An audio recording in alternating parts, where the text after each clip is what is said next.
Graça e paz, queridos e amados irmãos, dando continuidade agora ao nosso estudo bíblico, Uma Vida Cheia do Espírito Santo. Eu quero agora começar a falar nesse terceiro vídeo sobre os frutos do Espírito Santo, que é um dos temas mais importantes, talvez, de uma vida cheia do Espírito Santo. Ou seja, para se ter uma vida cheia do Espírito Santo, para se manter cheio do Espírito Santo e para se revelar como uma pessoa cheia do Espírito Santo, é necessário que eu tenha os frutos do Espírito Santo. Agora, o que é um fruto? Já vamos começar por aqui. O que é um fruto? Fruto é algo que nasce a partir, de uma árvore. A árvore, ela tem diversas camadas, até chegar o fruto. Nós temos a raiz, nós temos o caule, nós temos os ramos, temos as folhas, temos o fruto. Então, a árvore em si, ela, até chegar a desenvolver o fruto, ela precisa se alimentar, ela precisa sugar da terra o elemento necessário para ela poder desenvolver o fruto, ela precisa de água, então ela precisa ser tratada. É impossível que uma árvore gere frutos se ela não for tratada, se ela não for bem tratada. Assim também acontece nas nossas vidas. As pessoas querem ser cheias do Espírito Santo, mas não querem ser tratadas. São pessoas que são insubmissas, muitas vezes são pessoas que não são ensináveis, não querem aprender, são pessoas não tratáveis, não querem ser tratadas. E é importante você aprender este segredo desde já, para que você possa receber o Espírito de Deus na tua vida, para que o Espírito Santo venha atuar na tua vida, você deve permitir a influência dele. Foi falado na aula passada, nós tivemos já 2 aulas. Na primeira falamos sobre o propósito de uma vida cheia. Na segunda aula falamos os impedimentos para uma vida cheia. E uma dessas partes dos impedimentos falava sim sobre pessoas que resistem aos ensinamentos do Espírito Santo. Então, muitas vezes as pessoas não são cheias porque não querem deixar que o Espírito Santo trate a sua vida, venha lhe alimentar, lhe dar o alimento necessário para que esses nutrientes espirituais venham gerar os frutos dele na sua vida. A Bíblia fala em Gálatas capítulo 5, versículo 23, sobre 9 manifestações dos frutos na nossa vida. 9 atuações, 9 manifestações dos frutos do Espírito Santo. Uma coisa interessante que os frutos e os dons são os mesmos, só que tem finalidades diferentes. Eu vou falar numa próxima aula sobre os dons espirituais, mas hoje eu quero falar sobre esta grande e importante fase que você precisa manifestar na tua vida, que é os frutos. A Bíblia diz que o nosso fruto ele tem que ser permanente, porque pelo fruto a gente conhece a árvore. Então, se você gerar fruto hoje e não gerar mais, se você gerar o fruto um mês e nunca mais gerar, para que você serve? Para que eu sirvo se eu só gerei uma vez? Se eu só dei fruto na primeira vez que eu me encontrei com Jesus, no primeiro mês que eu me encontrei com Jesus, no primeiro ano. Então, o fruto ele tem que ser permanente, eu tenho que permanecer gerando frutos. E quais são os frutos do Espírito Santo? A Bíblia diz em Gálatas 5, 23, que o fruto do Espírito é, olha lá, amor, alegria, paz, longanimidade, benignidade, bondade, fidelidade, mansidão e domínio próprio. E a Bíblia diz, contra essas coisas não há lei. Então, irmãos, nós temos que entender que maior do que tudo que eu possa ter de unção, de glória, de poder, de dons espirituais, é os frutos do Espírito Santo atuando através de mim. É os frutos do Espírito Santo na minha vida. Porque os dons e as vocações de Deus, a Bíblia diz que eles são irrevogáveis. Uma vez que Deus te dá um dom espiritual, que Deus te dá algo, uma vocação, Ele nunca mais vai tirar de você. Mas o fruto é diferente, porque o fruto, ele nasce em uma data específica. Toda árvore ela tem um tempo de frutificar, ok? E na vida do cristão, ele tem que ser colhido, mas ele não pode deixar de nascer. Ou seja, as pessoas vão colher o fruto, mas esse fruto vai ser permanente. Esse fruto vai ser contínuo na minha vida, ok? A Bíblia fala sobre os 9 frutos do Espírito Santo, ou seja, quando o Espírito Santo começa a atuar na tua vida, você começa a colher esses frutos na sua vida e através da sua vida. E um dos frutos, ou o primeiro, é um dos mais importantes, ou não, ou posso assim dizer, o mais importante, que é o amor. Muitas pessoas não têm amor e estão ali no altar, estão ali no meio da igreja, estão ali às vezes evangelizando, estão ali pregando a palavra, mas sem o verdadeiro amor de Deus no seu coração. Porque o amor de Deus é diferente do amor do mundo. O amor do mundo, ele requer algo em troca. É uma troca. Você me dá, que eu te dou. Você, toma lá, dá cá. Mas o amor de Deus, ele é incondicional. Ou seja, ele não carece de que alguém oferte algo para você, dê algo para você, para que você possa manifestar isso. Então Deus, ele te ama, apesar de todos os teus defeitos, teus erros, porque o amor dele é um amor incondicional. E o Espírito Santo gera esse fruto na nossa vida. E o fruto do Espírito Santo, do amor, ele gera na tua vida ele gera exatamente esse amor, o amor incondicional. Tá certo? Então, segundo fruto, paz. Eu já vi muita gente que está ali, às vezes, na presença do Senhor, está ali na presença de Deus, mas que não tem paz.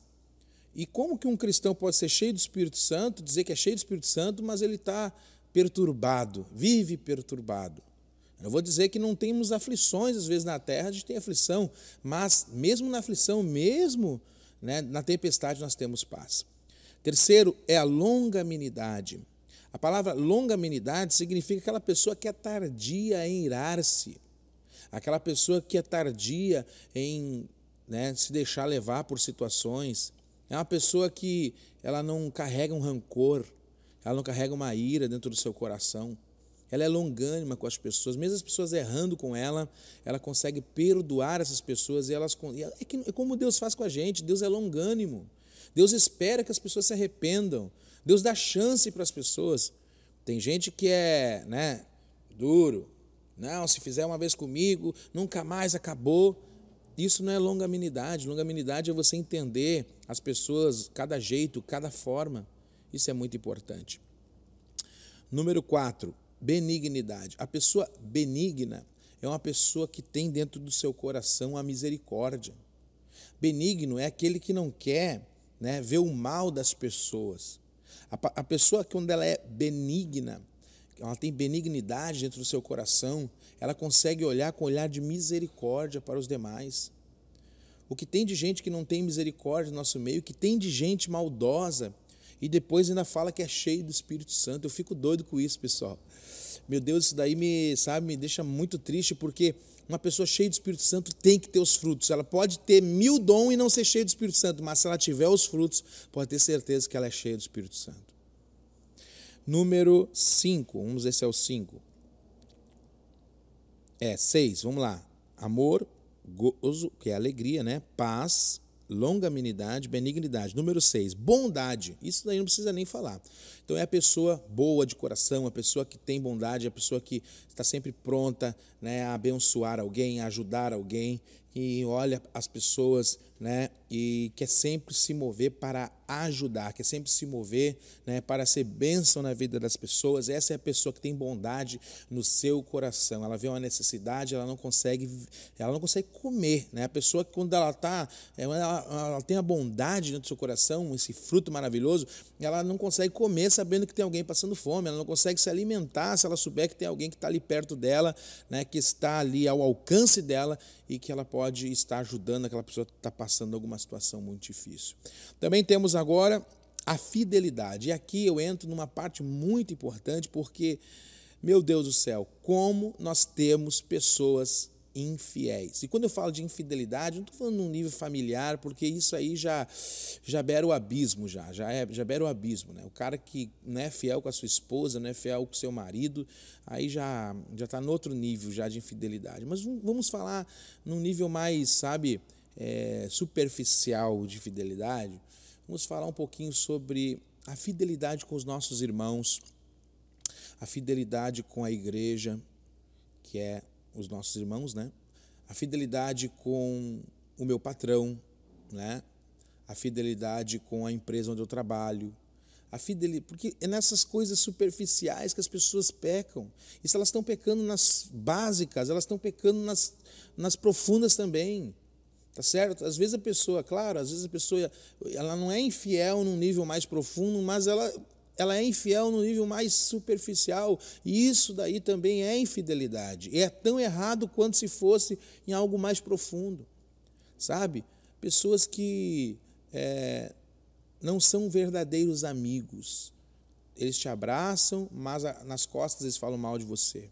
Eles dizem que são teus amigos, mas por trás eles vão lá e te apunhalam. Infidelidade. Isso não é um amigo verdadeiro. Sem contar com a fidelidade com Deus. Aí também as pessoas acabam que pecando e errando muito. Como que uma pessoa cheia do Espírito Santo pode ser infiel com Deus? O que tem de gente infiel com Deus, falando em línguas, orando, profetizando, e são infiéis com Deus, porque trocam a mesa do Senhor pela mesa de Baal, trocam muitas vezes estar na presença de Deus por estar em outros lugares que não são de Deus, trocam muitas vezes o altar, trocam muitas vezes estar na comunhão para estar em outros lugares ou para fazer outras coisas, ou priorizam tantas coisas, mas não priorizam o Senhor.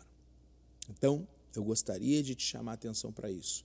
Tome muito cuidado com a tua fidelidade com Deus. Para encerrar, então, pessoal, temos mansidão, né, que é um dos frutos mais lindos, porque a Bíblia diz que a mansidão ela era uma das qualidades de Moisés, ela era uma das qualidades de Jesus.